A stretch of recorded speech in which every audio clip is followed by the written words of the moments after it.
아멘.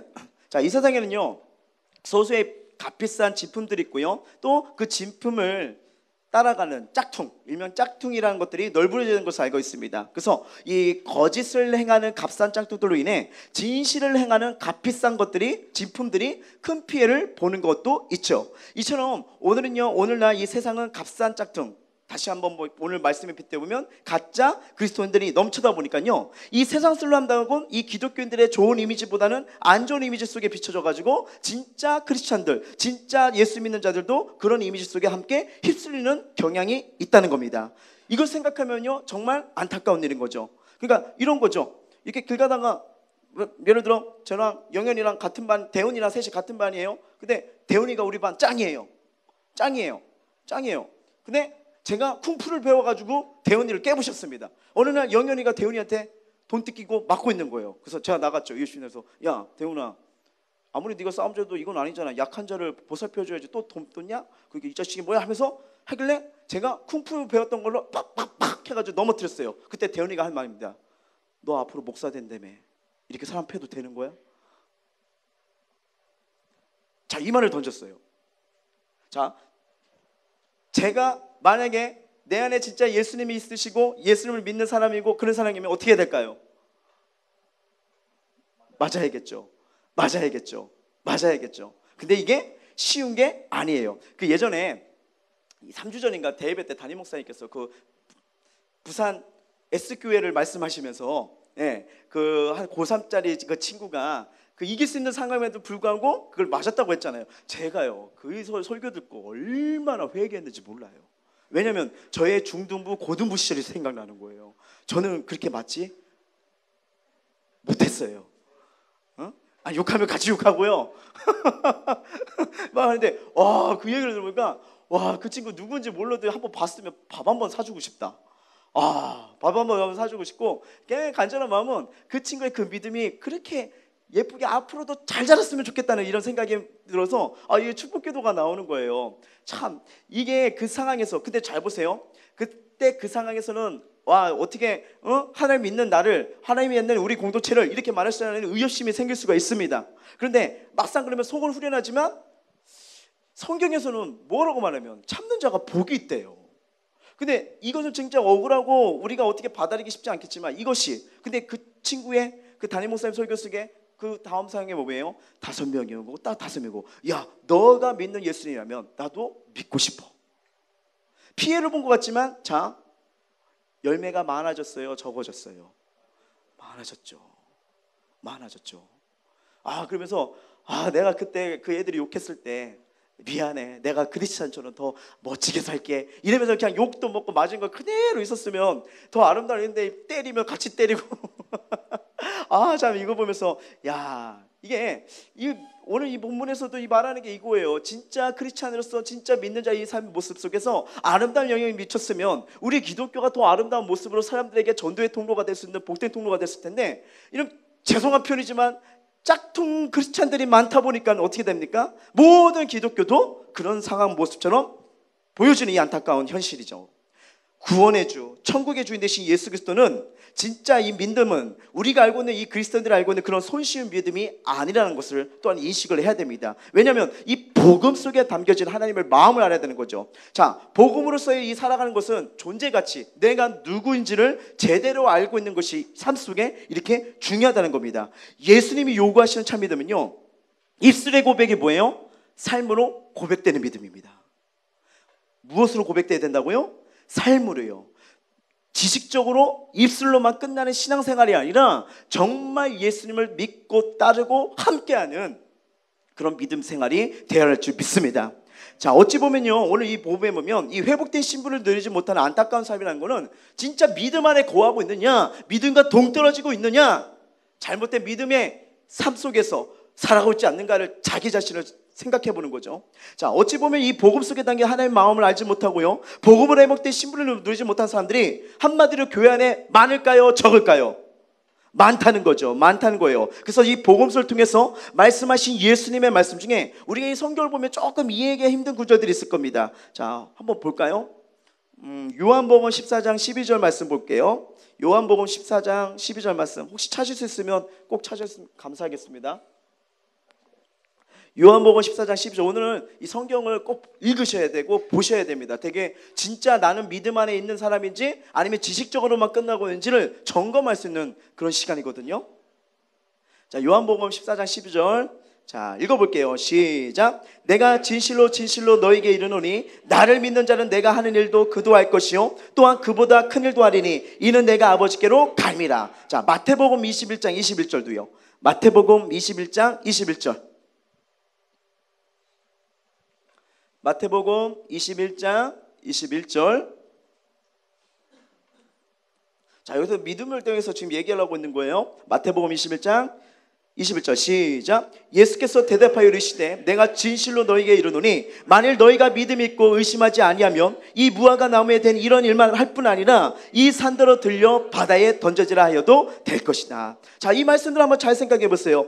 이 말씀대로 우리가 믿음을 가지고 있으면 예수님과 같은 일뿐 아니라 그보다 더 큰 일을 한다고 지금 요한복음 14장에 말씀했습니다. 그리고 더 나아가서 겨자씨알 만한 이 자그마한 정말 믿음만 있어도 이 산더러 들려져 버린다면, 바다에 던져버리라면 그런 일도 일어날 수 있다고 하는 거죠. 자, 산을 들어서 바다로 던져본 경험이 있다.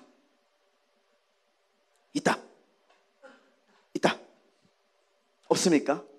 그럼 이 말씀이 우리에게 주신 이유가 뭘까요? 분명히 성경에는 이 산을 들어서 바다에 던져지는, 옮겨지는 역사가 일어난다고 했는데, 그러면 이 말씀은 그냥 예수님이 그냥 하신 말씀일까요?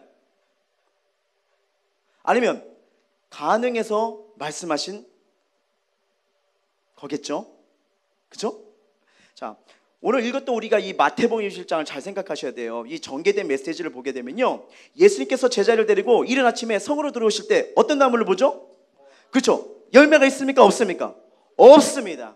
자, 열매 없는 무화과를 마시고 저주하신 거예요. 저주를 받은 무화과가 나면 즉시 어떻게 되죠? 그렇죠, 마르기 시작했습니다. 그래서 제자들을 볼 때 이상하게 무화과 나무가 어찌 이렇게 말랐죠? 할 때 주셨던 말씀이 뭐냐? 만일 너희가 믿음이 있다면 이 산더러 들려 바다에 던져지라 해도 될 것이라. 이러면서 예수님이 말씀을 마친 거예요. 자, 21장 22장을 보게 되면요, 예수님이 지금 무엇을 강조한다는 게 느껴집니까? 21장 22장 지금 계속 말하죠. 무엇을 강조하죠? 그렇죠, 믿음을 강조하고 쓴 거예요. 자, 이스라엘의 백성들 중에서는 이 대제사장들이 있습니다. 그리고 백성의 장로들, 누구보다도 종교적이었죠. 그렇죠? 열심히 있었습니다. 근데 그들은 예수님을 봤을 때 믿음이 있어요, 없어요? 예수님 볼 때는 없는 겁니다. 그들의 믿음이 없을 보고 예수님은 뭐예요? 열매를 보고 알 수 있다고 지금 말씀하신 거예요. 열매요. 자, 사실 예수님이 무화과를 저주하신 것은 무화과 나무를 자체를 저주한 게 아니라 가장 종교적이면서도 예수님을 영접하기 싫어하는 이 무리들을 향해서 저주했다는 것을 우리가 알게 되는 거죠. 뭐예요? 메시아가 왔습니다. 구원자가 왔습니다. 받아들여요? 아니면 채찍을 때립니까? 그렇죠, 채찍을 때리면서 그들이 예수님께서 비유를 하죠. 포도원의 농부를 비유를 하잖아요. 근데 그 아들을 어떻게 합니까? 죽여버리잖아요. 자, 이 비유를 통해서 그들이 깨닫기를 원하시는 하나 예수님의 마음이 전해졌지만 그들은 깨닫습니까? 못 깨닫습니까? 못 깨닫는 거예요. 자, 그러면서 오늘 본문에 어떤 비유가 나오죠? 혼인잔치의 비유가 납니다. 오늘 읽었던 이 혼인잔치를 통해서 한마디로 뭐더래요? 그들을 초대한 거예요. 근데 그들이 깨닫습니까? 못 깨닫습니까? 못 깨닫습니다. 예수님을 영접하고 예수님과 함께 살고 예수님을 따라 산다는 것은 이 혼인잔치와 같은 하나님 난다인데 그들은 그것을 거부하고 있는 거예요. 거부가 있다는 거. 자, 혼인잔치에서요, 이 비유에서 우리가 유의하게 살펴야 될 게 있습니다. 가장 먼저 청한 사람들을 초청합니다. 그렇죠? 초청을 해요. 이들은 바로 누구를 말할까요? 그렇죠, 이스라엘 사람들이에요. 그들이 거부하니까 이제는 내거리로 나갑니다. 나가가지고 만난 대로 초청해서 들어오죠. 자, 혼인잔치에 손님들이 가득했습니다. 그래서 임금님이 이제 이 온 사람들, 이 손님들을 보고 앞에 나갔어요. 근데 무엇을 입지 않은 자들 있죠? 예복입니다. 예복을 입지 않은 거예요. 그러니까 그 자들을 어떻게 합니까? 쫓아내버립니다. 자, 잘 보세요. 초대는 응해였지만 잔치는 누리지 못하고 쫓겨납니다. 초대는 왔어요. 그런데 잔치는 누리지 못하고 쫓겨났다. 자, 무엇을 의미하냐? 이거 잘 생각하셔야 됩니다. 무엇을 의미하는 걸까? 혼인잔치는 하나님의 나라입니다. 혼인잔치는 하나님의 나라예요. 자, 하나님 나라를 누리지 못할 자가 누구냐? 예복을 입지 않은 자라는 거예요. 예복을 입지 않는 자, 예복의 의미는 여기서 뭘로 표현할 수 있냐면 믿음입니다. 믿음이요. 교회 안에 왔는데 믿음이 없는 자예요. 믿음이 없는 자. 자, 우리가 성경을 보면요, 교회 안에는 곡식과 뭐가 있죠? 가라지가 있습니다. 좋은 것과 못된 것이 있습니다. 의인과 악인이 있습니다. 이걸 공존한다고 예수님께서 마태복음 13장에 이걸 강조하세요. 그리고 마태복음 25장에는요, 열처녀의 비유, 양과 염소의 비유를 통해서 예복을 입은 자와 입은 자 아닌 자를 구분한다는 것을 알고 있는 거죠. 자, 여러분 야외에서 이렇게 설문지라면요, 뭐가 있냐면 종교를 하나 이렇게 써보면 뭐 불교 여러 가지 있겠지만 기독교를 쓰는 사람들이 흔합니다. 근데 어떻게 보면 잔치에 참여한 자들, 모든 사람들에게 오라고 했을 때 거기에 반응한 자들이라고 표현을 할 수가 있는 거예요. 근데 분명한 것은 이 안에 왔을지라도 예복을 입었느냐 안 입느냐에 따라서 이 안에서 누리느냐 아니면 쫓겨나느냐, 이게 결정되는 겁니다. 믿음이 있는 자가 있고 믿음이 없는 자가 존재한다는 거예요. 우리는 어떠합니까? 오늘 이 말씀을 들으면서 잘 생각해 보셔야 돼요. 어떤 책을 봤는데 가장 이 신앙생활하면서 가장 불쌍한 사람이 교회 앞에 두고도 교회 안 나간 자, 그 다음에 더 불쌍한 자가 교회 나가서 예수님을 못 만난 자. 아는 거나 또 믿는 거나 다릅니다. 물론 이 신앙세계에 이 두 가지가 같이 있을 수도 있겠지만, 우리가 이 믿음으로 시작하는 부분에서 그냥 머리로 알고 있느냐 정말 삶 속에서 그 믿음을 누리고 있느냐, 이게 분명히 다르다는 거예요. 자, 하나님의 놀라운 사랑과 복음을 통해 회복된 영광스러운 신분은요, 누가 누릴 수 있느냐, 이거예요. 정말 믿음으로 살아가는 자, 믿음을 누릴 수 있는 자라는 거죠. 교회 안에 이 대부분의 사람들은 솔직히 말하면 사도신경 외우는 사람, 사도신경 전능하사 천지를 손 들어보세요. 손 들어보세요. 안 쉽게요. 손 들어보세요. 거의 대다수 외운다고 하잖아요. 근데 이것이 믿음을 누리고 있다는 증거일까요? 그렇다면 신앙 고백이 믿음의 전부가 아니란 거겠죠. 신앙 고백은 믿음의 중요한 부분이긴 하지만 믿음의 전부는 아닙니다. 만약 예수님이 이 사람의 말, 이 고백을 말을 듣는다면 열매로 그들의 믿음을 알라고 말씀을 하셨을까요? 안 하셨을까요? 할 필요가 없는 거겠죠. 근데 예수님께서 뭐라고요? 나는 너희들의 열매를 볼 거야. 자, 마태복음 7장 21절입니다. 복귀 됐나요? 거 봐요. 되잖아요. 잘하셨어요. 자, 읽어볼게요. 시작.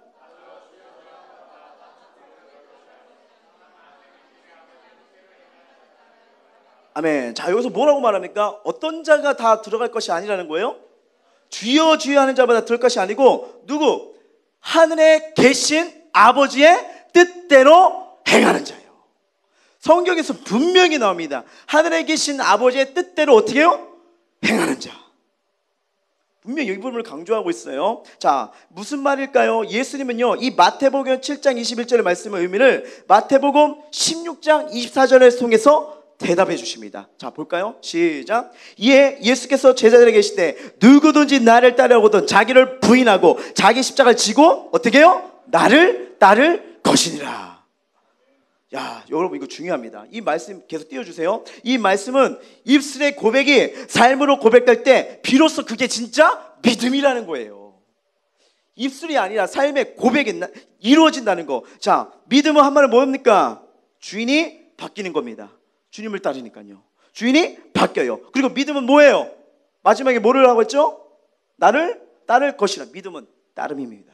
성경 그대로예요. 따르라는 거예요. 나를 따르라. 여러분, 많이 안다고 해서 믿음이 좋은 것만 아닙니다. 지식과 삶은요, 별개예요.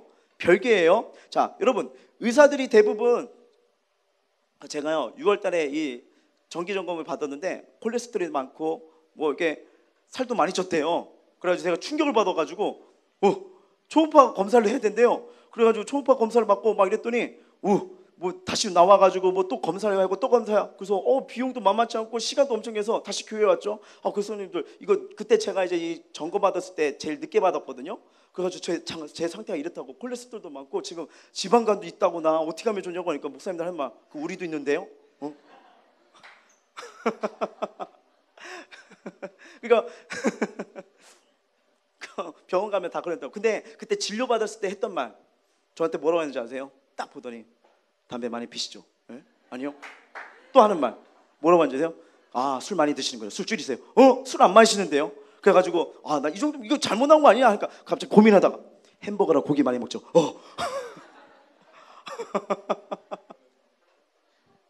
자, 뭐 어떤 진료를 받거나 막 이랬을 때 술 끊으세요, 담배 끊으세요. 왜냐면 이게 몸에 좋지 않으니까. 끊으세요. 경석이 술 마시지 말고. 자, 무슨 말이에요? 의사들도 어떤 것이 좋고 몸에 해로운지 이런 것이 알고 있다는 거죠. 자, 술과 담배는 건강에 좋지 않다는 거 우리도 의사는 아니지만 누구나 알고 있다는 거죠. 자, 이런 기본적인 의학적 지식을 갖고 있습니다. 자, 술은 장이 안 좋아요. 담배는 어디에 안 좋죠? 그렇죠. 폐에 안 좋다는 것도 의학적 지식도 가지고 있어요. 근데 의사들은 더 많이 알잖아요. 근데 의사 자신부터 이 이율 배반적인 삶을 사는 경우가 허다하다는 거예요. 무슨 말이냐면 의사분들 중에서도 담배 꼴초가 많습니다.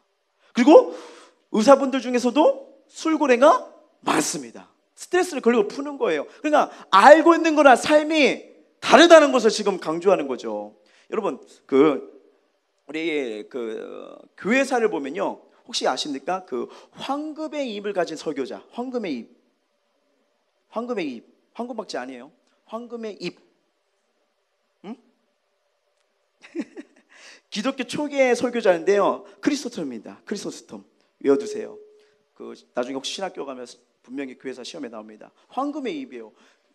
얼마나 말씀이 그냥 정글같이 막 이게 해왔는지 황금의 입이라고 부를 정도로 이런 분이었는데, 근데 이분이 아주 명언을 남겼습니다. 자, 어떤 명언이냐 한번 보여주세요. 읽어볼게요. 시작.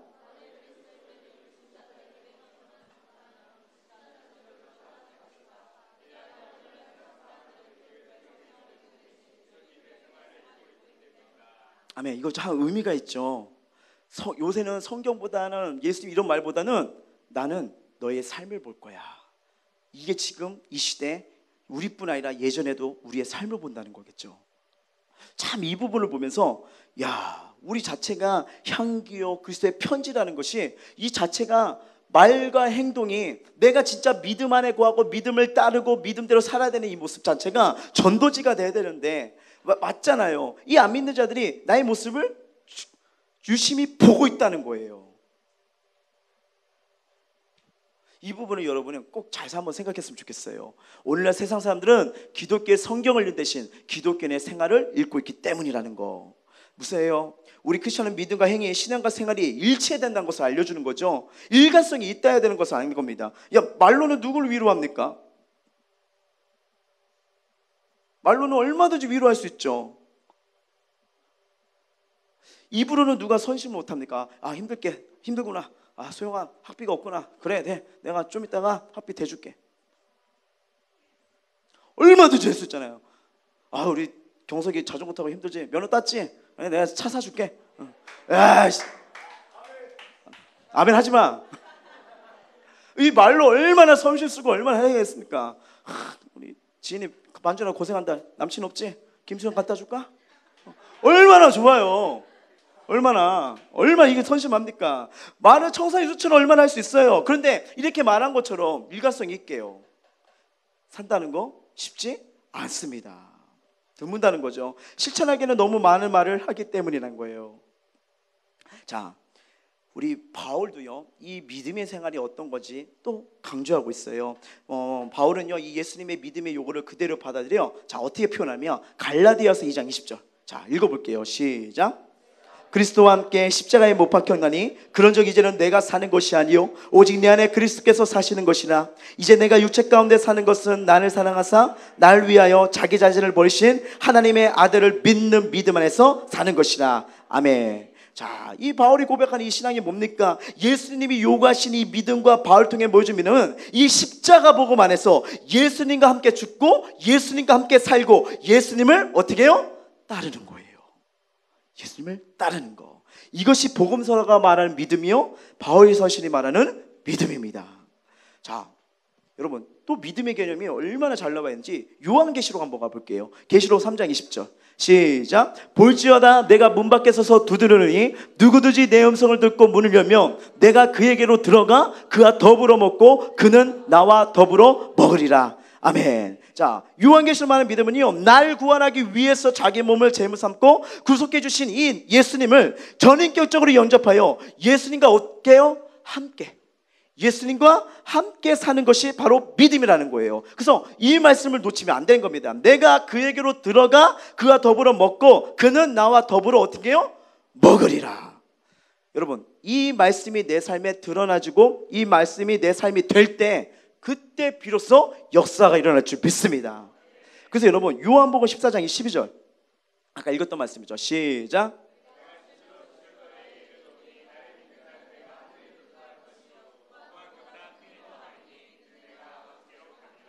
자, 21장 마태복음 21장 21절 다시 한번 읽어볼게요. 시작. 예수께서 대답하여 이르시되 내가 진실로 진실로 너희에게 이르노니 만일 너희가 믿음 있고 의심하지 않으면 이 무화과 나무에게 된 이런 일만 할 뿐이 아니라 이 산더러 들려 바다에 던져지라 하여도 될 것이라. 아멘. 자, 중요한 것이 이겁니다. 믿음이란 말이나 느낌이 아니에요. 물론 이 부분도 어느 정도 있겠지만 고백도 필요하지만 주님은 열매를 본다니까. 이것이 치우치면 정말 안 된다는 것을 기준점을 모이는 거죠. 어떤 글식을 기도 의식으로 온전히 이루어진다는 건 아닙니다. 믿음을 하면 뭐냐? 따라하세요. 삶입니다. 뭐라고요? 삶이라는 거예요. 예수님과 함께 사는 삶. 그래서 예수님이 내 안에 들어와 나와 더불어 먹고 나는 예수님과 더불어 사는 거. 그래서 나를 믿는 자는 큰 일을 행할 수 있다는 거. 예수님이 뭐예요? 내 안에 계시니까 그분이 나를 통해서 큰 일을 이루어 가신다는 거예요. 그 역사는 누가 보느냐? 따르는 자요, 믿는 자요, 입술의 고백이 아니라 삶으로 이루어지는 자요. 보세요. 오늘 본문 말씀에 보면 혼인잔치에 초대된 사람들이 많습니까? 적습니까? 많잖아요. 근데 진짜 예수 믿는 사람, 즉 예수님과 함께 살고 예수님을 따라 살자는 과연 얼마나 되느냐? 마태복음 7장 22절 거기에 보면 이래죠. 혹시 준비되어 있습니까? 마태복음 7장 22절에 아까 읽었죠. 그날에 많은 사람이 나더러 이르되 주여 주여 우리가 주의 이름으로 귀신을 쫓아내며 주의 이름으로 많은 권능을 행하지 아니했나이까. 무슨 말이에요? 예수님은 많은 사람들의 이 거짓 믿음의 사람이라고 지금 표현하는 거잖아요. 여러분 그 현대판 로미오와 줄리엣의 대화를 아십니까? 현대판 로미오와 줄리엣. 로미오가 줄리엣에게 편지를 썼습니다. 사랑하는 나의 줄리엣. 잘 들어보세요. 지금 이거 얘 니네 진짜 이거 이거 무드를 몰라. 잘 보세요. 현대판 로미오 줄리엣입니다. 사랑하는 줄리엣, 그대의 눈동자를 보기 위해서라면 난 태평양이라도 헤엄쳐서 건너갈 것이요. 그대의 손을 한번 잡아보기 위해서라면 난 불 속에도 뛰어 들어가리라. 다음 주말 당신을 보러 난 갈 것이요. 물론 비가 오지 않으면 말이요. 뭔 말인지 아세요? 반전이 있죠? 반전이 있어요. 아름답게 엄청 얘기했어요. 그대를 만나면 태평양. 이거 무조건 가사 같은데? 무조건이야. 태평양을 건너. 맞는데? 자, 태평양을, 와, 이거 진짜 멋진 말 아니에요? 그리고 그대의 손을 잡기 위해서라면 불 속에 있을지라도 내가 가서 그대의 손을 잡을 것이요. 와, 정말 멋있잖아요. 그렇죠? 다음 주에 당신을 찾아갈 거예요. 성원아, 멋진 남자가 너한테 이런 고백을 했어. 어때? 생각만 해도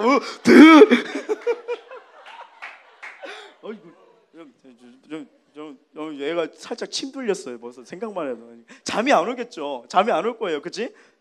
수지야, 진짜 잠이 안 올 거야? 그치? 잠 안 온다고 해야 돼. 응.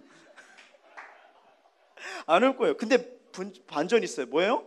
물론 비가 오지 않으면 말이에요. 뭐예요? 비 오는 날 쉬는 거 아닙니까?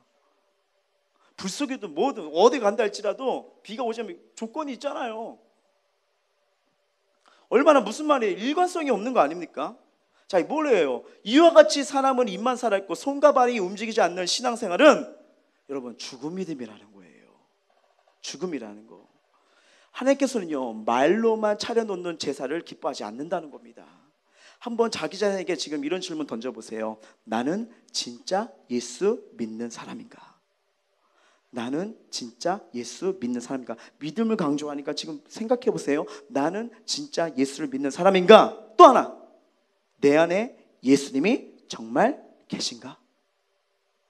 내 안에 예수님이 정말 계신가?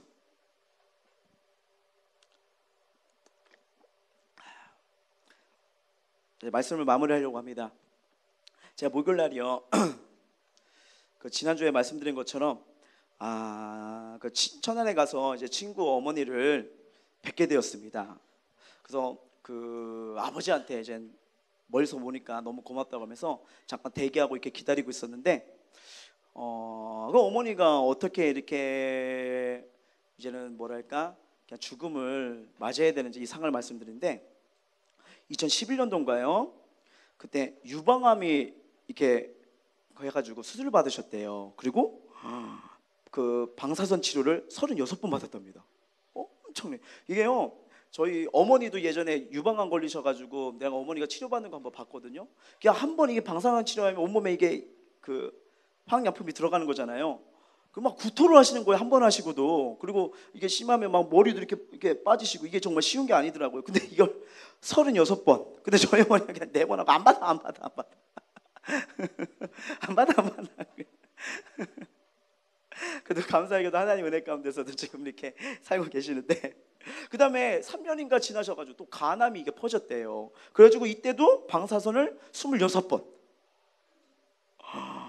그리고 최근에 이 안에 췌장인가 여기가 터지셔가지고 계속 하혈을 흘리셨대요. 그래가지고 병원 가가지고 진료하고 그 병원에서 우리는 이 암 환자를 어떻게 치료할 수가 없습니다. 그러니까 이제 만약에 여기서 혹시 죽게 되거나 하면 또 자기들의 책임을 물을까봐 이제는 다른 병원으로 가십시오. 이렇게 내보내는 불안까지 다 한 거예요. 그러다 보니까 갈 데 없어서 이제 한 병원에 가가지고 어떤 한 병원에 가서 이렇게 했는데 딱 찍어보고 다 해보니까 이건 도저히 손을 댈 수가 없습니다. 그리고 이제는 그때가 15일이었으니까 이제는 지금 열흘도 이제 며칠 안 남으신 거겠죠. 언제일지 모르겠지만 그런데 이제 그 친구가 고민하다가 이제는 절 생각해가지고 그래서 가겠는데 그 아버지한테 그 얘기를 들으니까 되게 마음이 아픈 거예요. 그래서 이제 이동해가지고 이제 병실 갔는데 잠깐 그 모습을 봤는데 너무 마음이 아픈 건데 이제 나중에 마지막으로 어디 가면 요양원을 가셨습니다. 요양원을 갔는데 그 요양원 6인실이에요. 근데 이분이 60대 초반이신데 거기 다른 분들 요양원 분들은 한 7, 80세 분들이 많이 계시더라고요. 그러니까 제가 이렇게 가시적으로 봤을 때는 그런데 이분이 더 폭삭 이게 뭐랄까 이 아픔 때문에 이 몸 때문에 더 얼굴이 더 연세가 들어 보이는 모습에 더 마음이 무너지는 거예요. 그래서 지난주부터 계속 고민했습니다. 내가 이분한테 줄 수 있는 최고의 선물은 무엇일까? 왜냐면 고등학교 때도 놀러 가면 아들처럼 대명이 와 저를 되게 이뻐해 주셨어요. 어디 가나 이쁜 밖에 생겼잖아요. 너무 이뻐해 주셨어요. 그 친구가 이제 고3 때 축구대회를 나가야 되는데 못 나가니까 내가 또 가가지고 대신 축구대회 허락 받아주고. 고3인데. 그래서 이렇게 오면 그 대명이 왔냐 맨날 제가 좋아하는 탕수육도 시켜주시고 이게 또 재밌게 이렇게 하는 건데 막 이 추억들이 축축 들어가는 거예요. 근데 이분한테 내가 줄 수 있는 최고의 선물 뭘까 하니까 내 안에 계신 예수님이 최고의 선물이라는 생각이 들더라고요. 그러다 보니까 모든 걸 이렇게 다 사역 조절하고 이렇게 하고 이제 올라갔는데 혼자 이제 생각했어요. 나에게서 예수님 어떤 분이셨지? 그치? 내 인생에 찾아오셔서 찢기고 상처받고 이 꿈이 없던 의미 없던 나의 삶을 회복시켜주고 나의 자존감을 일으키셨지. 그런데 내가 이런저런 이유로 예수님을 전하지 않는 자체가 그러면 내가 이게 진짜 예수님을 믿고 따른다고 했고 아버지의 사랑을 전한다고 했지 성경 그대로 내가 내 안에 계시면 나를 통해서 복의 통로가 돼야 되는데 내가 그러지 않으면 내 자체가 행함이 없는 믿음의 삶이 되는 거를 증거하는 것 뿐이잖아요. 이제 복음을 전하려고 이렇게 하는데 뭔가 하려면 갑자기 여기 손님들이 오시고 막 이렇게 우시면서 붙들고 가시면 또 뒤로 빠지고 막 분위기가 계속 이렇게 당연하죠. 이제 이쪽에 요양원 오셨으니까 완전 뭐랄까 긴급 사태잖아요. 언제 이제 갑자기 죽음을 맛보실지 모르는 상태이기 때문에 그래서 복음을 전하는 게 분위기는 이런 상황이 이루어지지가 않는 거예요. 그래서 몇 시간을 기다렸어요? 3시간을 기다렸습니다. 그 상태로 계속. 왜냐면 일단 가족들이 만나 뵈야 되고 얘기하는 게 먼저인 것 같아가지고 계속 했는데, 그러다가 이제 또 혼자 이렇게 하려고 하다가 이제는 아무도 없다 해서 다 무릎 꿇고 다시 이제 어머니 손을 잡아서 어머니 들리세요? 저 대명이 왔어요. 들리세요? 들리세요? 이렇게 했는데 뭔가 분위기를 살짝 눈을 뜰 때 갑자기 또 어떤 친척분들이 오셔가지고 이렇게 하는데 난 뭐지 하면서 다시 이렇게 빠지고 이런 상태에 있다가 밖에서 이렇게 얘기하는데 갑자기 문득 딱 뜨는 게 뭐니까 이거 보이지 않는 영적 전쟁이구나. 이거 복음을 전해야 되는데 이거 복음을 전하지 못한 이런 상황을 혹시 이거 사단이 이렇게 만들고 있는 게 아닌가 하는 이런 생각이 드는 거예요. 그래서 막 밖에서 대기하면서 기도했습니다. 이 순간 전하지 않으면 평생 후회할 것 같은 마음이 막 몰려오더라고요. 그래서 상황 눈치 보지 말고 담대해져야겠다 결론을 내렸습니다. 그래서 야, 놀러 와봐. 옛날에 제 꼬봉이었으니까 편했겠죠. 일로 와봐. 그 다음에 나에게 이때부터 눈빛이 제가 달라진 거예요. 또 이게 또 눈빛 달라지면 또 엄청난 카리스마가 있지 않습니까? 나에게 3분에서 5분만 줘라. 내가 봐도 멋있었어요. 3분에서 5분만을 달라고. 너희 애에게 나 예수님 전해야 돼. 내가 여기 온 거는 널 만난 게 아니야. 나 너희 어머니 천국 보내드려야 돼. 내가 할 수 없지만 예수님 만나게 해야 돼.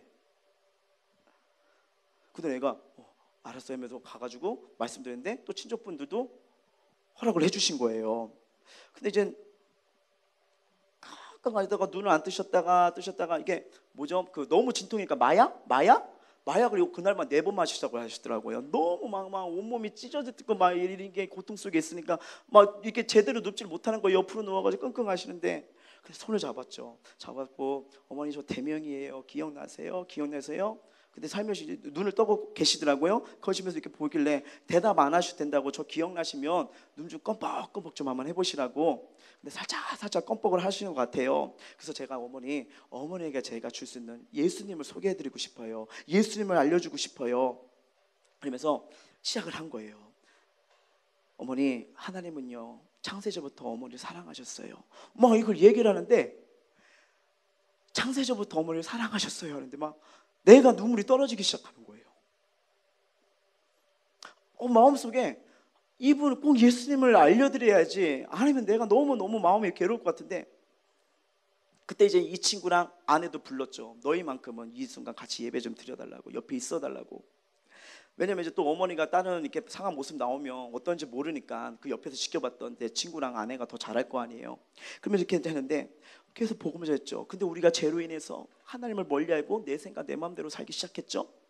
이렇게 하고 하는데 마음이 막 아픈데 어머니가 계속 이렇게 쳐다보고 계시는 거예요. 말씀을 못 하세요. 말할 힘도 없고요. 산소호흡기 여기 다 꽂아 있으니까. 근데 갑자기 하면서 이렇게 소리 이렇게 살짝 내시는 거예요. 그러니까 멈춰버렸죠. 왜 그러시지? 왜 그럴까? 근데 한동안 못 읽던 분이 그 순간 일어나려고 하시는 거예요. 그랬더니 끙끙 어머니가 앉아 계시라고, 앉아서 그냥 들으셔도 괜찮다고 또 이렇게 진행을 하는데 또 하면서 막 일으키라고 일어나서 받겠다는 의지를 보이시는 거예요. 그래서 좀 이렇게 세우셨어요. 근데 몸이 여기 수술됐고 완전 이 상태나 다음에 더 괴로워하시는 거예요. 그래서 다시 누웠죠. 그리고 다시 이 복음 반응을 몸으로 보이신 거잖아요. 너무 힘들어서 다시 누우시고 다시 복음을 제시했죠. 그리고 기도를 했죠. 근데 너무 아프시니까 이 내용이 어떻게 되는지 몰라서 제가 마지막에 요점을 다시 했어요. 어머니 꼭 이렇게 기도하셔야 돼요. 예수님 만나고 싶어요. 함께 해주세요. 나를 천국으로 인도해 주세요. 그리고 나왔어요. 근데 친구가 따라 나오더라고요. 예전부터 기도했던 친구죠. 누구야? 하나님 살아계셔. 나는 다시 목포로 내려가야 되는데 가까운 계시는 목사님을 모시더라. 너 예배를 드렸으면 좋겠어. 근데 말했어요. 거기 아내도 왔길래 아까 보셨죠? 작지만 기도하고 예배하는데 어머니가 다시 편안하게 누우신 거 보죠? 하나님 이렇게 살아계세요.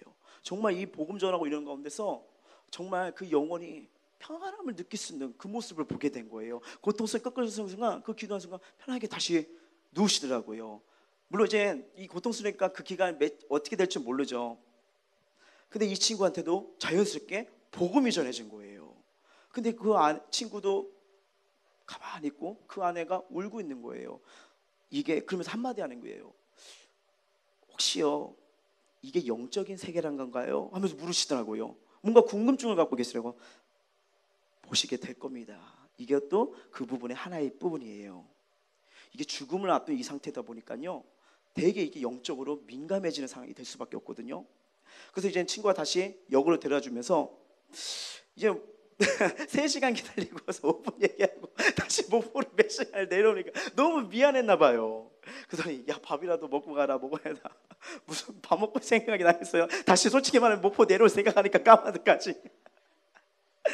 근데 그 친구한테 진심으로 했어요. 아니 나한테 어머니가 이렇게 상황이 위독했다는 걸 알려줘서 고마워. 너무나 그 3분 5분이 저에게는 황금의 시간 같은 너무 소중한 시간이었던 거예요. 복음을 전할 수 있는 시간이 주어서 그 친구한테 내가 고맙다고 했죠. 그리고 어제도 문자가 왔습니다. 네 말대로 목사님 불러서 또 예배를 드렸어. 예배 시간에 드리기 시작하는 거예요. 그래서 어머니 언제 가실지 모르겠지만 가실 때까지 예배 드리라. 예배 드리라. 예배 드리라. 그러면서 참 감사한 게 이 순간에도 내가 누군가에게 복음을 전할 수 있는 이런 자가 됐다는 거, 이게 너무나 감사한 거예요. 내가 하나님을 만나지 않고 예수님을 몰랐다면 이런 생각, 이런 마음을 가질 수가 있었을까요? 내가 뭐라고 그 병원에 가가지고 죽음을 맞이하신 그분들한테 내가 이런 말할 자격이 뭐가 있겠습니까? 자, 주님을 내 앞에 놓인 이 수많은 산들을 주님이 많이 던져주셨더라고요. 여러분 잘 생각해 보세요. 여러분 인생 가운데 산이 없었겠습니까? 산에 옮길 수도 있을지라도 옮길 수 있을 거예요. 못 옮기셔도 아니죠. 하나님 안 오시겠더라도 그 가운데 터널을 만들어서 은혜의 빛을 보게 하신 경험이 여러분에도 있지 않습니까? 이 일들을 어찌 담아낼 수가 있을까요? 나에게 꿈을 주셔서 회복된 신분으로 어떻게 살아야 할지를 가르쳐 주시고 받은 사랑을 나눠준 것이 어찌나 행복인지 너무 뿌듯한 거예요. 기차원에 오면서도 너무 뿌듯한 거예요. 야, 그분과 함께 살려고 하니까 내가 어찌 살아야 될지, 이제 무엇을 선택해야 될지, 어떤 길로 가야 될지 더 담대해지는 거 있죠. 보이기 시작하는 거죠. 솔직히 말하면 지금 이 순간에도 이런 자가 여러분 앞에 서가지고 이렇게 복음을 전했었다는 거, 저에게는 영광이고 감사이죠. 만약에 하나님께서 저에게 이런 사명을 주시지 않다면 과연 제가 목포를 내려올 이유가 있었을까요? 사랑의 교회를 만날 이유가 있었을까요? 여러분을 만날 이유가 있었을까요? 아니요. 저에게는 하나님의 주시는 은혜였습니다. 은혜였다는 거. 여러분 예수 믿고 내 안의 자존감이 얼마나 회복되는지 몰라요. 물론 저도 사람입니다. 오늘도 그냥 어떤 일 때문에 부정적인 얘기를 들었어요. 마음이 무너지더라고요. 마음이 힘들더라고요. 그러니까 나도 난 이런 존재인가? 난 이런 존재인가? 혼자 또 자기 묵상에 빠지는 내 자신을 발견한 겁니다. 그래서 이러면 안 돼, 이러면 안 돼 하면서 다시 한번 이 말씀을, 나에게 회복 주셨던 말씀들이 있거든요. 그 말씀을 다시 묵상하고 선포하니까 다시 이렇게 올라오더라고요. 그치, 내 삶을 채우시고 내 삶을 만들어 가시고 내 삶을 이끄시고 내 삶을 책임지신 거는 하나님이셨지. 오늘 말씀을 묵상하면서 살아야 할 이유를 알게 하셨고 수많은 보람을 많게 하셨던 거, 근데 이 은혜가 뭐였냐? 나와 함께 하신 이 믿음을 갖고 따라가니까 더 날 위해 준비된 하나님의 영적인 회복을 체험하게 되더라고요. 그 전화를 받았을 때 생각을 했습니다. 와, 거리가 만만치 않고 언제 갔다 언제 오지? 이렇게 생각했지만 내 마음속에 이 전화 온 자체가, 이 마음에 근심을 주는 자체가, 이걸 놓고 기도를 한 자체가, 너에게 이런 기도 제목을 준 자체가 응답 아니냐? 응답 뭐예요? 네가 가. 왜 자꾸 나에게 기도를 시킵니까? 왜 자꾸 기도하는데 그게 보이게 느끼게 합니까? 딴 거 아니에요. 기도를 지키고 하는 자체는 지금 내 자체가 응답이라는 겁니다. 네가 가. 그래서 간 거예요. 그 3시간 동안 기다리는 동안 너무 기다리니까, 연락도 안 하고 너무 기다리니까 내가 여기 왜 남의 동네 요양원에 와가지고 내가 뭐 하고 있지? 그 조그만에 앉아가지고 있는데 어떤 조그만 애가 지나가더니 요구르트 하나 줄까 이러더라고요. 그래도 먹을 복이 있나 봐요. 그런 상태인데 근데 그 3분 5분이 저에게 정말 좋네요. 그리고 나오면서 느꼈어요. 옆 테이블에도 어르신들이 많더라고요. 기도 좀 해보려고요. 이게 죽음의 문턱 앞에 있던 분들을 저는 얘기로 이렇게 책으로만 봤지만 실제 가서 내가 그 현장에서 복음을 전하니까요. 이게 받아들이는 이 마음이, 열려있는 마음이 난다는 마음의 상태가 되어 있더라고요. 그래서 순간 묻겠어요. 왜 하나님이 나에게 읽어 보여주시고 왜 이런 경험을 경험하게 했을까? 나의 지경을 넓히시려고 하는 게 아닐까 하는 생각이 들더라고요. 생각해 보세요. 이단이 와서 이만희를 전합니다. 그러면 지금 마음이 심령이 약하기 때문에 어떤 뭔가 구원자를 얻고 싶어하는 이 마음인데 내 눈에 보였고 내가 그 현장에 있었다면 여러분 땅끝이 어디예요? 지금 있는 내가 현장이고 내가 만날 자가 땅끝이 아닙니까? 그러면 이런 분들에게도 복음을 전해야겠다는 생각이 확 드는 거예요. 그러면서 거기 옆 테이블 할머니들 계속 나를 유심히 쳐다보시더라고요. 제가 좀 이쁘게 생겼나 봐요. 근데 느낀 게 뭐냐면 내가 조금 더 여유가 있었고 내가 좀 지경이 더 넓었다면 그분들도 한 번씩 붙잡고 기도해드리고 하나 상 들어가지고 참 그런데 내가 이 안에 이 예수님이 계시니까 내가 무엇을 해야 될지 어떻게 될지 이미 알려주셨어요. 그럼 뭐예요? 믿음을 갖고 움직이라는 거예요. 그러니까 어떻게 돼요? 역사가 일어났죠. 가서 고민했어요. 눈을 못 뜨신대요. 언제 깨실지 모른대요. 계속 진통제를 안 맞으면 계속 고통 속에 있어야 되니까 계속 마약을 막 투입한대요. 근데 그 타임에 만나게 되고 저를 알아보시고 복음을 이 타이밍이 되는구나. 하나님은 살아계시지. 그렇지. 이 복음 있는 곳에는 하나님이 드러날 수밖에 없는 거지. 여러분 기억하십시오. 예수님과 함께하는 세상은 천국 그 자체입니다. 여러분이 불 가운데 있든 환난 속에 있든 어디 있든 간에 거기서 예수님을 놓치지 않으면 그 현장은 천국이 될 줄 믿습니다. 회복된 신분을 누리는 삶은 달라요. 이 삶은 예수님과 함께 사는 삶인 거죠. 그래서 예수님이 내 안에 들어와 나와 더불어 먹고 나는 예수님과 더불어 사는 거. 그래서 여러분 이 예수 안에 회복된 이 삶은요 무엇으로 더 그것을 체험하느냐? 믿음입니다. 입술의 고백뿐만 아니라 행함 있는 믿음이요. 그래서 이 회복된 신분은 머리로만 아는 것이 아니라 발길을 내딛고 예수님 따라갈게요. 예수님과 함께 살게요. 나는 죽고 예수로 일어나는 삶이 되는 그런 복된 삶이 되시길 여러분을 주님의 이름으로 축복합니다.